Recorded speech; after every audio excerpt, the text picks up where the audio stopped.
You're listening to the Full Phoenix Rising podcast.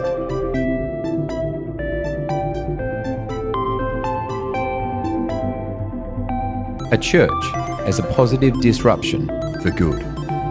Duncan back, Full Phoenix Rising, episode 10. Can't believe it. Usually by now I get distracted by shiny objects and move on to something else, but I'm still here.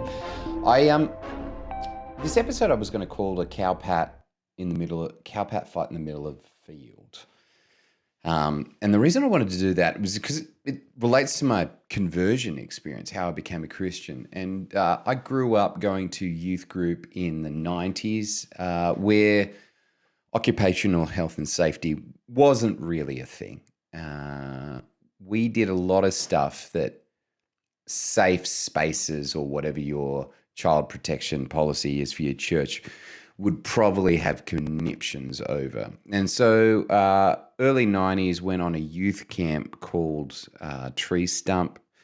We went down to this early 90s Christian campsite, which looked like kind of like a low security prison. So vinyl mattresses, cinder block toilets, cinder block toilet blocks, very rudimentary accommodation.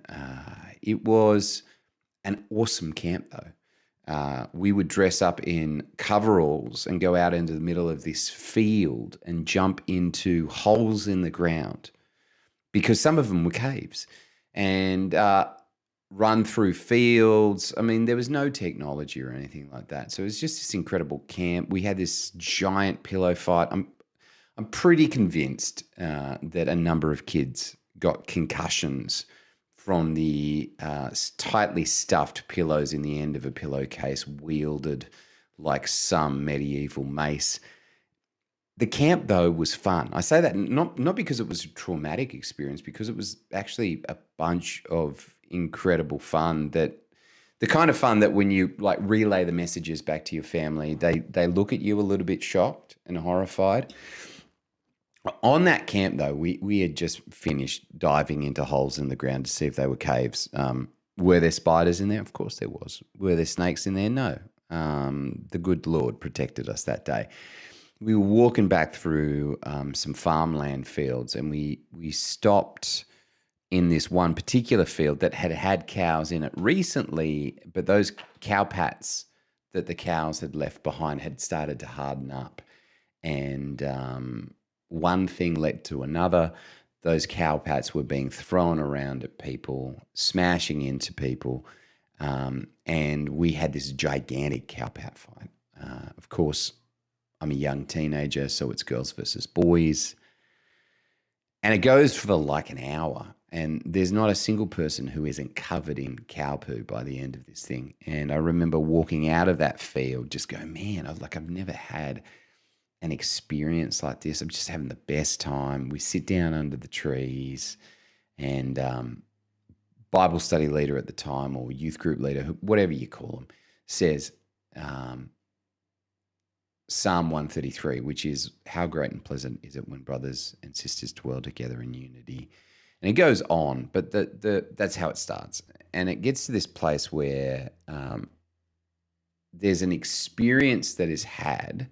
So it is as if the dew of Mount Zion was falling on Mount Hermon. And the illusion is that there's this beautiful renewal that takes place when community is healthy and good within Christian circles. There's an experience of something divine and something heavenly.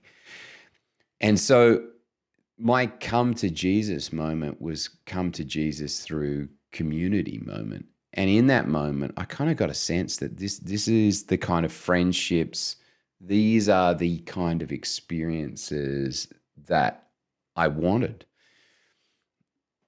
And you can't actually have that same camp experience today. Like legally, there's a lawsuit in there somewhere. There's just a whole bunch of craziness that we just couldn't do because of public liability insurances and stuff like that. But there was this seminal formational moment whereby I had this real life experience of the goodness of God covered in Cowpats. It really was one of those moments where I look back at it today and I go, that particular experience was not isolated. There was a whole bunch of times where I feel like at youth group, I was having some of the most extraordinary and special fun moments of my life. And weaved into the narrative of that were these significant, Jesus moments that peppered the course of my childhood.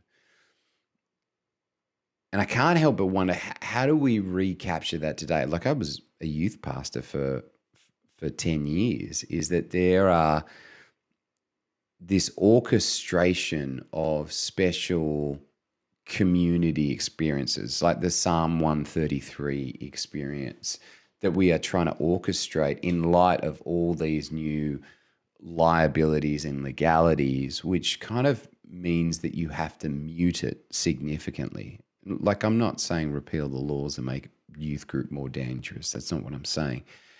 But I'm wondering, those formative moments that stick in your mind 30 years after they happen, what do they look like today? Because Jesus, and I've said this before, has always been a ministry of time, not space. That's one of the previous, I think it's one of the previous Full Phoenix things that I was talking about.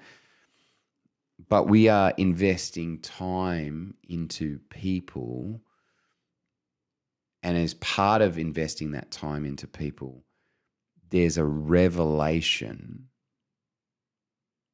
of the profoundness of God. And I want somebody at some stage to have that moment under the trees covered in cowpats, whatever that experience is for them, where they get it. And there's like this aha moment. And I go on youth camps today and I'm like, they're fun, but they're lacking, dare I say it, an element of danger, of realness, of wilderness. And I wonder if in those moments of wildness, there is a more profound revelation that takes place. Like, I look at the closest moments, and it's not behind a computer desk. It's in nature that I feel the deepest connections to God. I don't even know where this thought is going today, but I just wanted to share a little bit of my conversion experience with you, and kind of ask that question: what does it look like for the next person and the next generation to have the opportunity to have that similar experience? All right, I'll catch you again next week. Have a great week.